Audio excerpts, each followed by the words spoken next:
What's up, grinders? Welcome back to the channel, and today we're going to be reviewing this video right here titled Male vs. Female Language Learning. Now, this was dropped in my request for review section of my Discord. If you want me to review anything, join the Discord, drop a request in there, and if I feel like it and it looks like an interesting topic, I might actually review it on the channel. Now, obviously, this is going to go one of two ways. It's either going to be a super lukewarm video that will give us very little info and basically say there is absolutely no difference between male and female brains, or it's going to introduce some controversial science which is going to cause a battle within the comment section. Now, I can see that this has 47 comments already just in my Discord, so, well, we shall see. Okay, let's do this. Today, I'm talking about sex differences in language learning because none of you other cowards are willing to do it.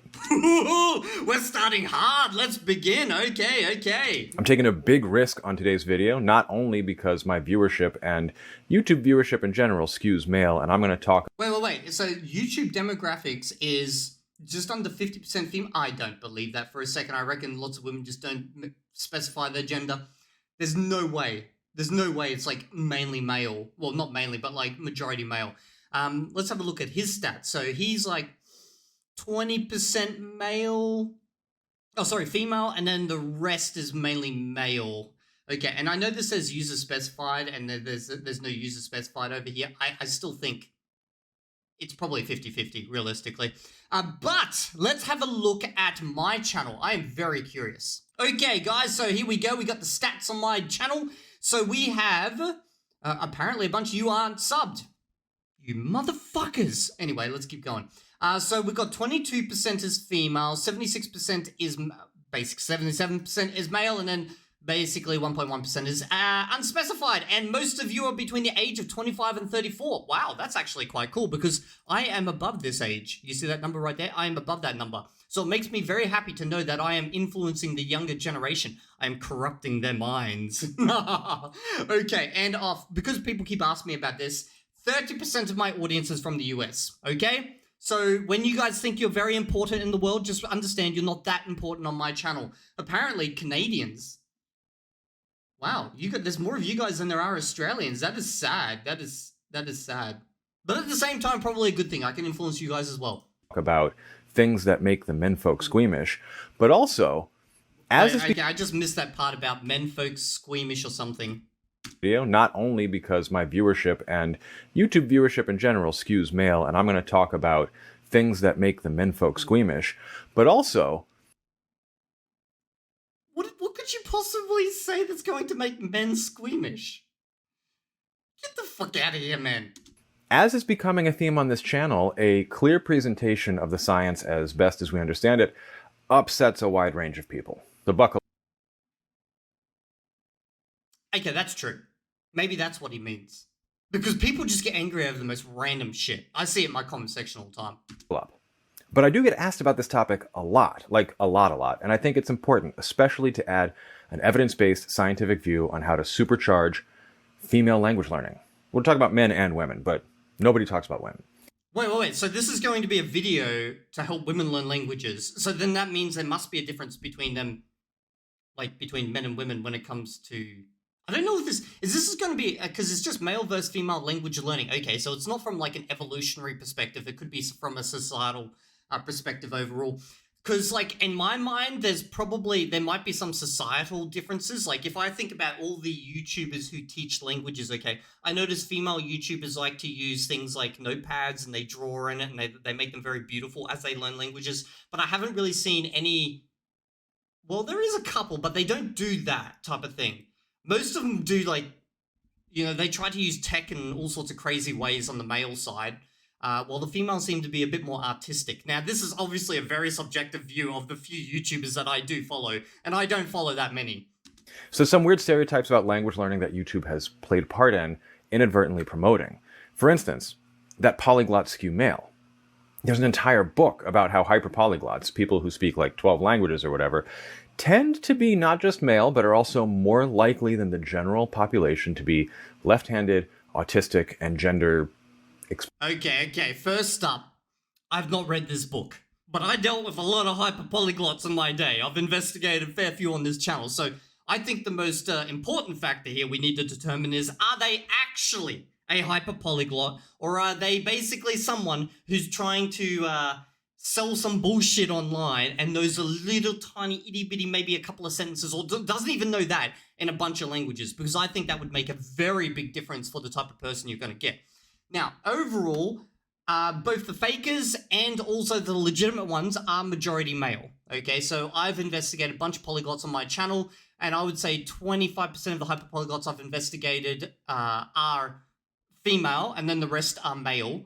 However, of the hyperpolyglots I've investigated, I've had both legitimate male hyperpolyglots and obviously fake ones, then also legitimate and fake female hyperpolyglots. So it's not just a male-only phenomenon, although I have investigated more males. Left-handed, I have no fucking idea. I've never asked them, what hand do they use. Autistic, this is an interesting one.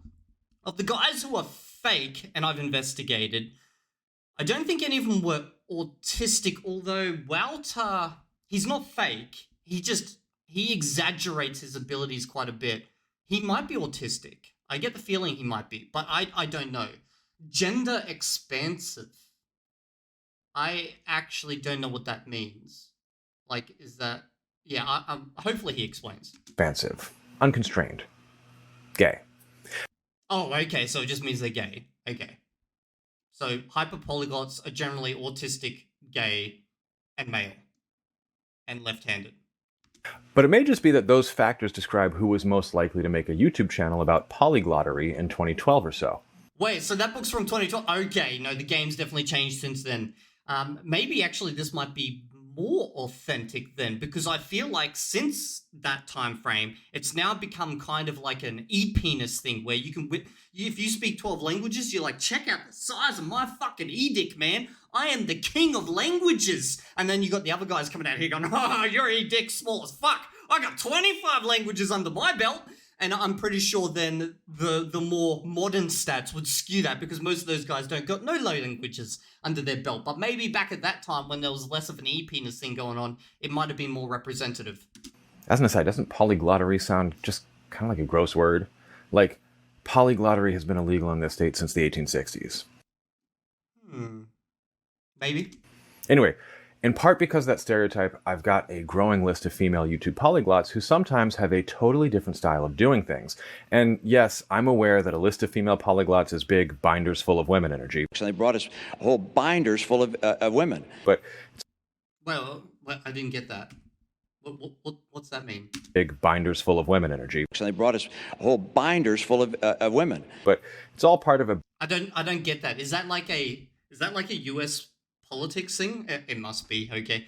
The only, as soon as I thought about that, the only thing I do think about is that time, I think it was Mao or another, like a leader of the Communist Party of China, went over to America and basically tried to he tried to give America something like 10,000 or 1,000 women. I can't remember, but it was like they were doing some type of negotiation. He's like, look, we got too many women, okay? You can have some as part of the deal. And the American president, I don't know who it is at the time, someone please in the comment section, drop the full details of, fuck it, let's find out.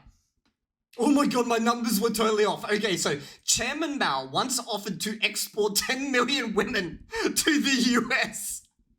In 2008, the US State Department released documents detailing a conversation between Mao Zedong and the US National Security Advisor, Henry Kissinger, dating back to 1973. The document shed light both on the relationship of the two countries, blah, blah, blah. And Chairman Mao had towards many Chinese women. The conversation was held in February. And come on, where's the bit where he said, like, we just got too many women? Okay, yeah, I think this might be it. China delivered 10 million women to the US. Mao talked about the dismal state of trade between the two countries and introduced the topic with the remark that what China has is an excess in women. I find this so funny because, like, my wife is Chinese, okay, and she comes over to, obviously she's over here in Australia, and lots of Chinese women come to Australia, and lots of them end up marrying white guys like me, okay? So basically, we're being conquered by China via their women, and that's a joke my wife makes all the time. She's like, we couldn't defeat you on the battlefield, we'll beat you in the bed. A bigger project looking at how different polyglots talk about their proclivities. So, Today I'm tackling what the science says about whether there are meaningful differences in male and female brains, learning styles, and abilities to pick up languages. And I'll give some tips for biohacking language Okay, so cool. This is not going to be some type of like evolutionary type of thing. This is just about learning styles. learning. I'm going to do a full video on that more broadly later. If you're new to the channel, I'm Dr. Taylor Jones. I've got a PhD in linguistics from the University of Pennsylvania, and on the channel I discuss everything related to language, linguistics, language learning, and culture. If you're into those topics, be sure to subscribe and ring the bell for notifications. This is Language Jones. Ooh, he's got a sick new intro. Same music though. You know that feeling when the air turns crisp, the leaves start to fall, and all you want to do is curl up with something warm maybe a... This is a sponsorship. It's for obviously Babbel, okay? So go support Babbel by using whatever code he's got down in the description. I will include a link to his video, but I don't want to watch a full sponsorship ad. Oh, come on, it must be. Can we get past it? Yes. That battle of the sexes, one gender is better than another nonsense. My perspective is shaped by a respect for infinite diversity and infinite combinations, and recognizing differences does not require an implied or explicit hierarchy. Okay. You know, I got nothing wrong with him saying this, okay? I just hate the fact that we live in a society now where YouTubers such as him feel the need to say, look guys, I'm going to be presenting science here, or I'm going to be presenting, you know, some type of study on this type of shit. This is not me trying to shit on women or shit on different genders or anything like that. It's painful at this point that we have to do that and not just go, you know what? He's just talking about science. He's not trying to be a dick. Because he's doing this because obviously someone's going to like go off at him in the comment section. He wants everyone to know that he's not a dick. Guys, he's a linguist. He's going to talk about language stuff and it may touch on genders, okay? He's not a dick. Hierarchical ordering. So, that out of the way, are more polyglots actually male? Well, it sure seems like the answer is actually no. Men, especially from developed Western countries with robust traditions of well-delineated national languages, with their own academies and governing bodies and pretentious people with titles like immortal who make up and attempt to enforce rules. Okay, which academy uses the title immortal? Because that is just fucking sick. Like, come on, if I was running a language category, like academy somewhere in the world, and I could select my own title, I would be immortal.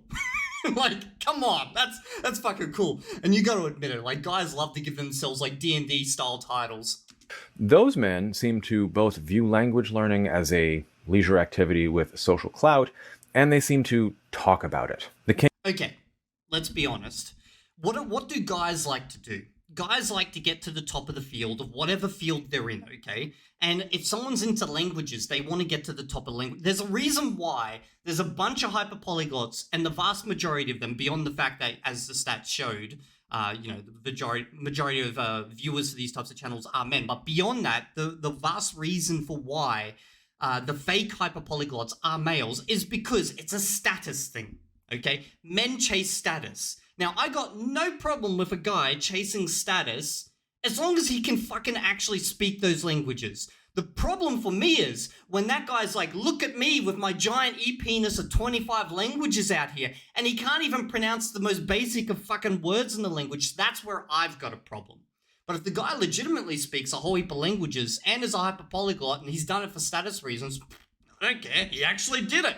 You know, you deserved it. It's just when you try to steal and you haven't earned, that's where I get pissed. Indian mother who grew up speaking one language learned another when she got married to a man from a different ethnic group in a different town, speaks Swahili when she goes shopping in the market, and learned English and French in school. She's just not making viral YouTube videos about shocking the fish man. This is kind of a funny thing, though. It's like, he's talking about, you know, some make-believe Swahili woman, but there's actual people out there, you know, who speak like 5 or 6 languages. Most of them they learn, you know, as a kid, so it doesn't count. They didn't actually go study them. But they speak 5 or 6 languages. And therefore, this random person on the street is more of a hyper-polyglot than, like, 90% of fucking language YouTubers, including myself. So it's like, You could literally be walking past someone on the street who knows more about language learning than everyone on fucking YouTube. And it's just like, they're just a random. I love that. I love that. In fact, that's one of the things I love learning about new people is like what languages they actually speak, because you'll be surprised to find out some dude just speaks some random ass language, obviously because it's like in his family, but occasionally it's because they've just got a random interest and no one knows about it. It's just like a side hobby of theirs. The market with her fluent Swahili. Some of how we talk about these things are just products of place, time, and perceived prestige of the language. So that East African mother speaking 5 languages in the market might not all... Okay, question down in the comment sections. For the languages you guys are learning, are they considered prestigious? Okay? Or the languages you speak. So if we look at the languages that I'm learning or I speak, let's go through the list, okay? So Chinese. I don't think Chinese is considered a prestigious language, but it is a kind of in-demand language, although the Chinese government would absolutely love it to be prestigious. And I think it really depends on where you are. Maybe if you're in Africa learning Chinese, it could be perceived as prestigious. I don't know. Any of my African viewers, let me know.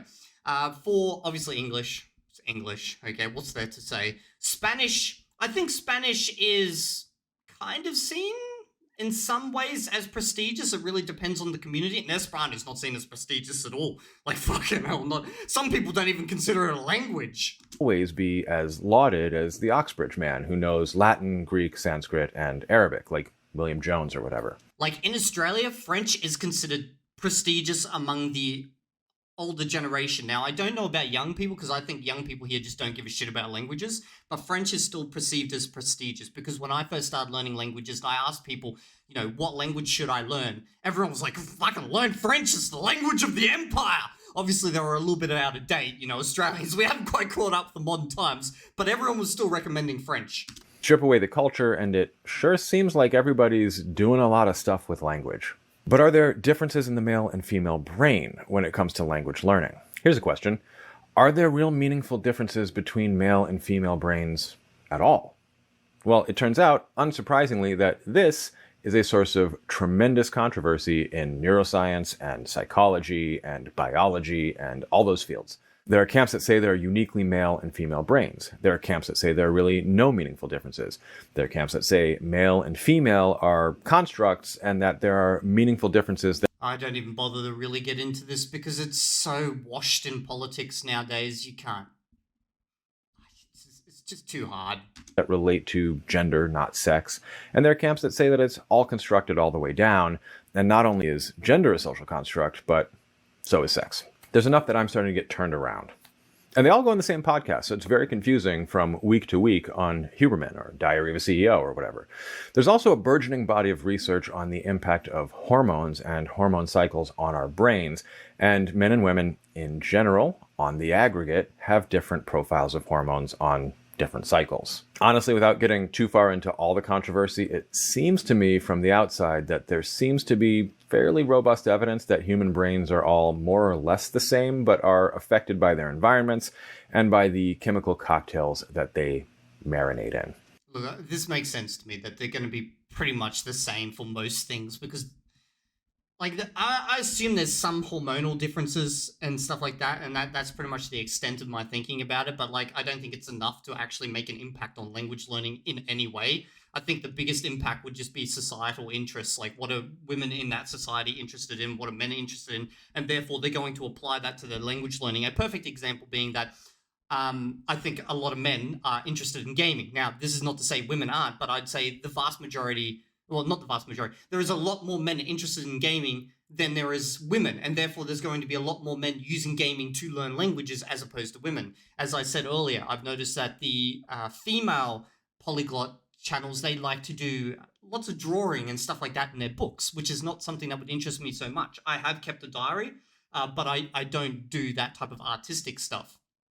So estrogen or testosterone affect the brain, but so do cortisol and adrenaline and all that other stuff. So what this means is that the vast majority of men and the vast majority of women are going to be running similar programs, but all the mods on the wetware are different. And yeah, feel free to leave me a comment, angry or otherwise, about how people assigned female at birth, but taking synthetic testosterone and a few other hormones to approximate normal male development don't have a monthly cycle, or how trans women do, or how I'm leaving out natural hormonal anomalies or whatever.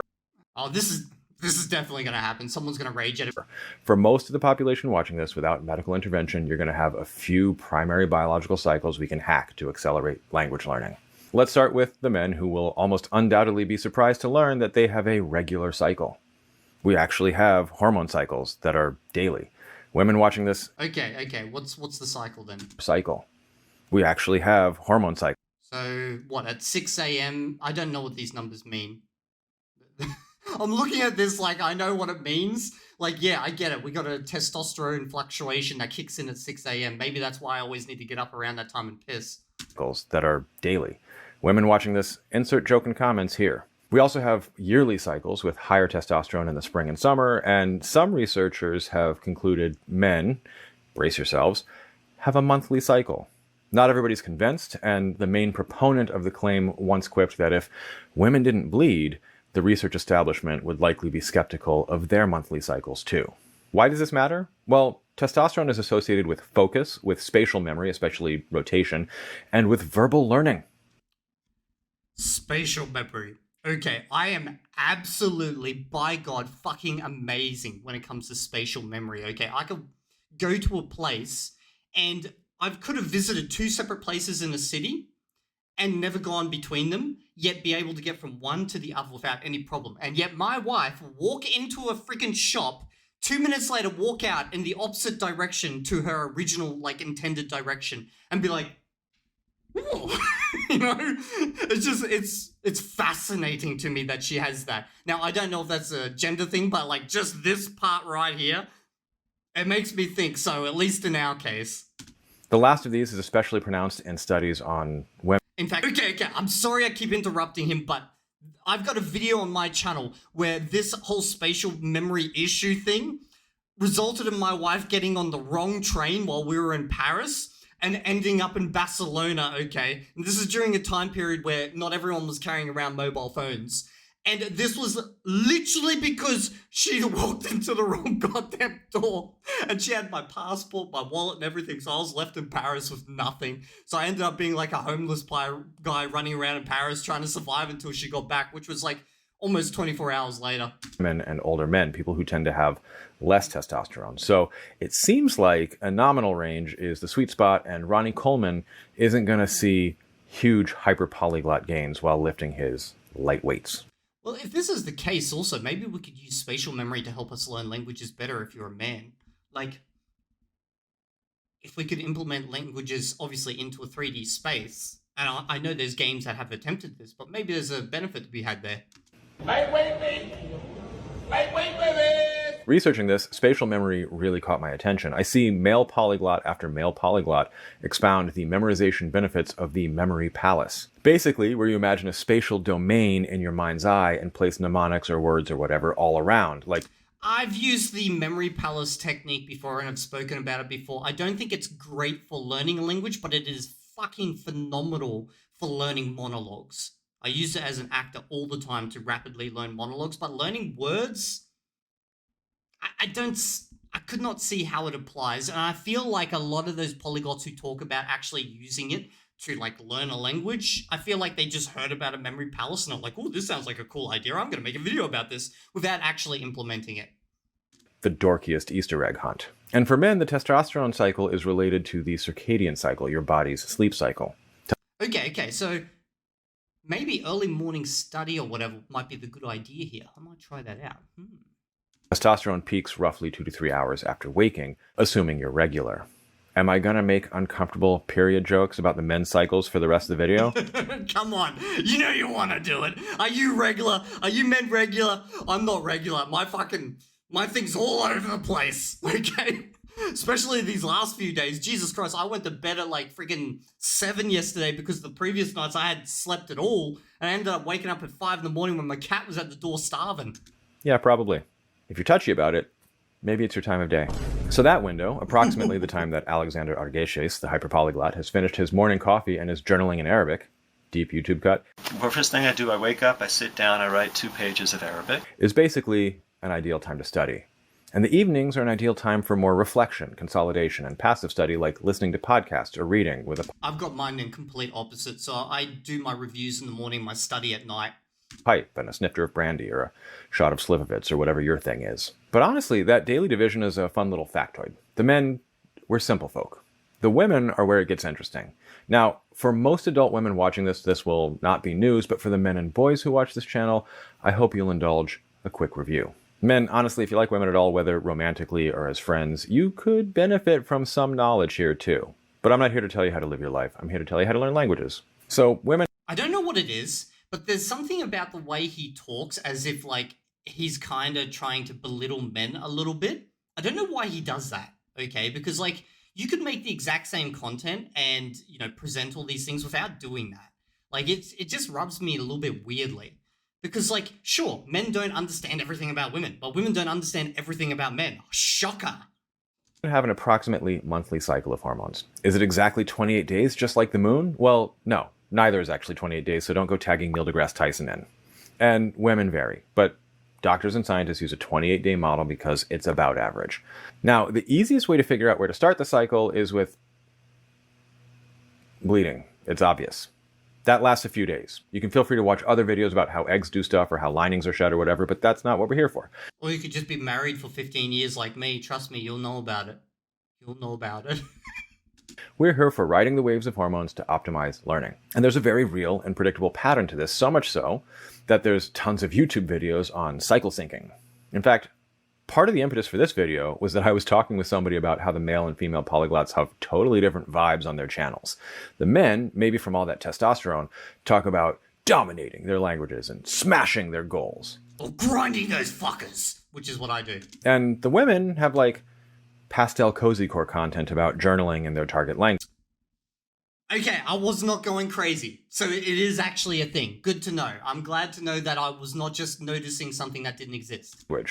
I remembered watching something from a female polyglot talking about journaling and period tracking in her target language that I swear I didn't make up, but I also can't find. So in a month, women have 4 phases and they supercharge different strengths for different kinds of language learning activity.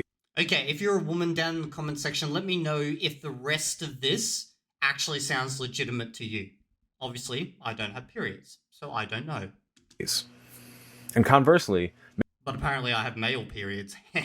I'm going to use that. Next time my wife is like, why don't you do this? I'll be like, it's my male period time. I just don't feel like it, you know? Some linguist on YouTube told me about this. Make other activities more difficult. If you just follow the same cookie-cutter, male-centered language learning plan, you'll see results, but it will be really hard half the time. Pause. And you don't actually take advantage of some of the ramp-ups your body gives you. First phase is the Crimson Tide. Leave me a comment with what that's called in your target language or your favorite euphemism for it. Bonus points if it's not crude. That's just the period of me being my best boy that I can be. Yep, that's what it is. I'll be like, hey babe, how are you today?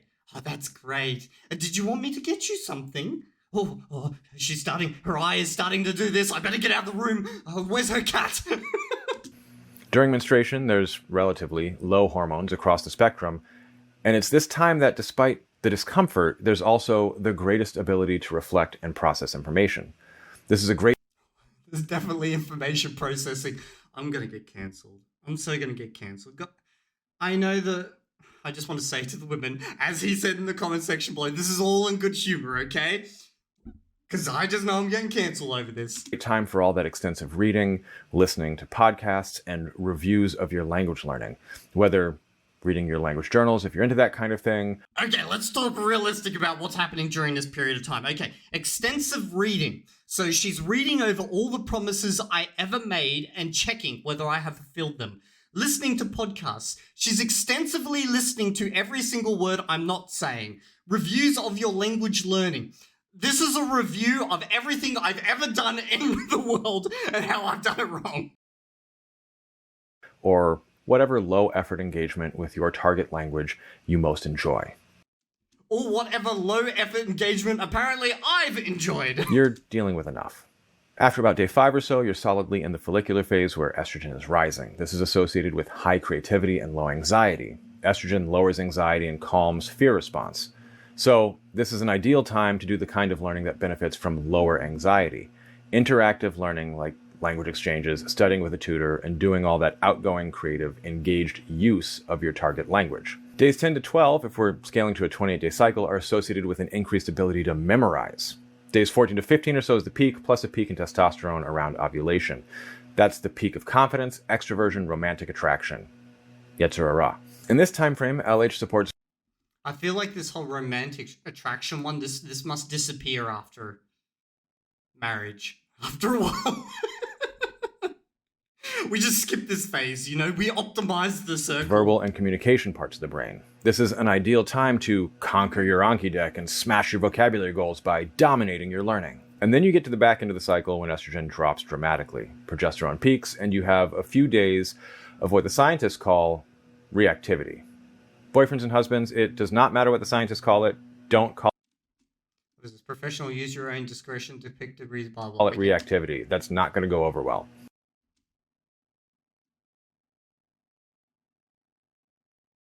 We're never not going to call it that. Like, I know women get pissed off, like, when we say, oh, are you on your period?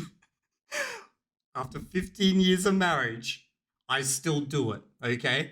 And I still get in trouble for it. But you know what? Most of my guy friends who have been married for a very long time, they've figured this out. They're smarter than me. See, they've got apps that track this. So they go, oh, better be careful. It's that time. Oh, I'm getting cancelled. I'm so getting cancelled. That's anxiety, irritation. Everything feels hard. This is the time to back off and choose easier or slower tasks, organizing, reflecting. This is a time that an aggressive pace of new vocabulary and spaced repetition systems is going to feel brutal. Let me know if you've ever seen a language...